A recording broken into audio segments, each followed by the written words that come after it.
Assalamualaikum warahmatullahi wabarakatuh. Kepada Pak Eka yang saya hormati, pada kesempatan ini saya akan membahas tentang punahnya oposisi dan matinya check and balance dalam sistem demokrasi.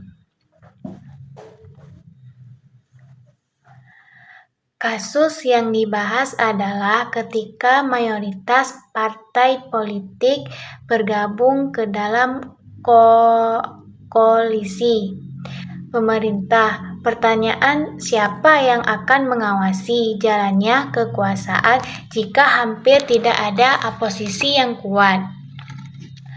Dalam sistem demokrasi, keberadaan oposisi memiliki peran yang sangat penting. Oposisi ialah kelompok atau partai yang tidak berada di dalam pemerintahan dan bertugas mengawasi, mengkritik, serta memberikan alternatif kebijakan kepada pemerintah. Oposisi bukanlah musuh pemerintah, melainkan bagian dari mekanisme demokrasi agar kekuasaan tidak berjalan tanpa kontrol.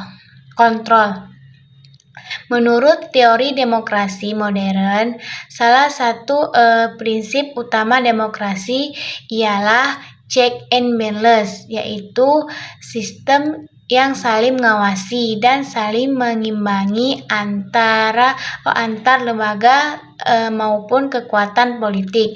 Tujuannya untuk mencegah terjadinya penyalahgunaan kuasa.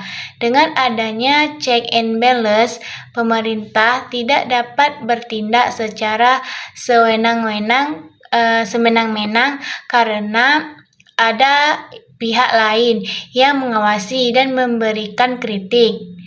Ketika sebagian besar partai politik bergabung dalam koalisi pemerintah, posisi oposisi menjadi sangat lemah. Bahkan dalam beberapa kondisi, jumlah oposisi ini parlemen sangat sedikit, sehingga pengawasan terhadap pemerintah menjadi kurang efektif. Akibatnya, fungsi kontrol yang harusnya dijalankan oleh parlemen dapat mengalami penurunan jika oposisi melemah.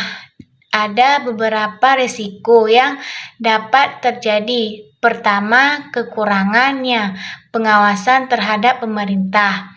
Dalam kondisi normal, kebijakan pemerintah akan dikritisi dan evaluasi oleh oposisi. Kritik tersebut berguna untuk melihat kekurangan suatu kebijakan sebelum diterapkan kepada masyarakat. Oposisi tidak kuat. Banyak kebijakan dapat disetujui tanpa perdebatan yang mendalam. Kedua, peningkatannya potensi penyalahgunaan kekuasaan. Teori dikemukakan oleh Londicento menyatakan bahwa kekuasaan cenderung korupsi dan kekuasaan yang absolut cenderung korupsi. Secara absolut artinya semakin besar kekuasaan yang dimiliki seseorang atau kelompok tanpa pengawasan yang memadai, semakin besar pula peluang terjadinya penyalahgunaan wewenang. Ketiga, menurun kualitas demokrasi. Demokrasi tidak hanya diukur dari adanya pemilu, tetapi juga dari adanya kebebasan berdapat, persaingan yang politik yang sehat, dan pengawasan terhadap pemerintah. Jika hampir semua kekuatan politik berada dalam satu kubu, maka demokrasi dapat kehilangan fungsi koreksinya. Keempat, berkurangnya representasi suara masyarakat dalam negara yang masyarakatnya beragam. Tentu dapat berbagai kepentingan dan pandangan yang berbeda. oposisi berfungsi menyuarakan kelompok masyarakat yang tidak terwakili oleh pemerintah.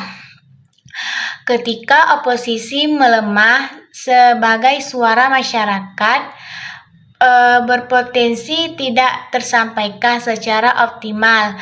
Selain itu, lemahnya oposisi juga dapat menyebabkan parlemen kehilangan fungsi pengawasan. Padahal dalam teori politik yang dikemukakan oleh Montesquieu, kekuasaan negara harus dibagi menjadi 3, yaitu eksekutif, legislatif, dan yudikatif. Pembagian ini bertujuan agar tidak ada pemusatan kekuasaan pada satu pihak jika lembaga legislatif terlalu dekat dengan pemerintah dan tidak menjalankan fungsi pengawasan secara maksimal. Maka keseimbangan kekuasaan dapat terganggu. Meskipun demikian, perlu dipahami bahwa bergabungnya bagian partai ke dalam koalisi pemerintah juga memiliki sisi positif.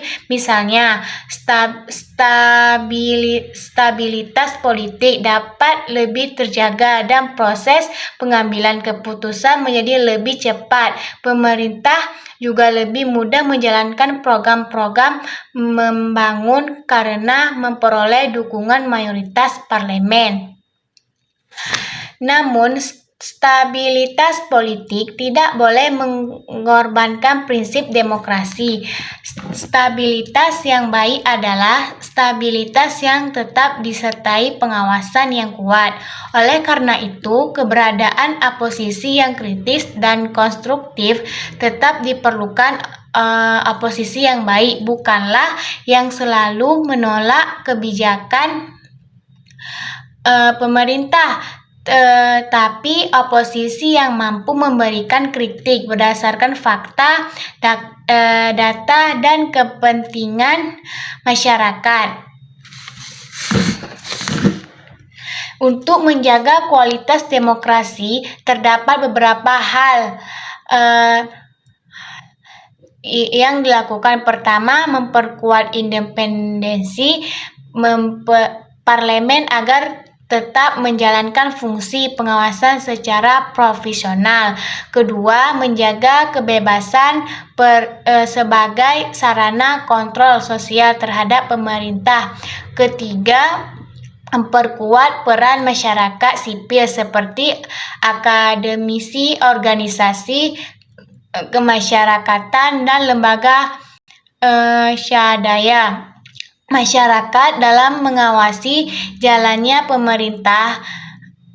Dan keempat, memastikan bahwa proses demokrasi berjalan secara terbuka dan transparan. Kesimpulannya adalah punahnya oposisi dapat melemahkan sistem check and balance dalam demokrasi karena berkurangnya pengawasan terhadap pemerintah akibat resiko penyalahgunaan kekuasaan meningkat dan kualitas demokrasi dapat menurun.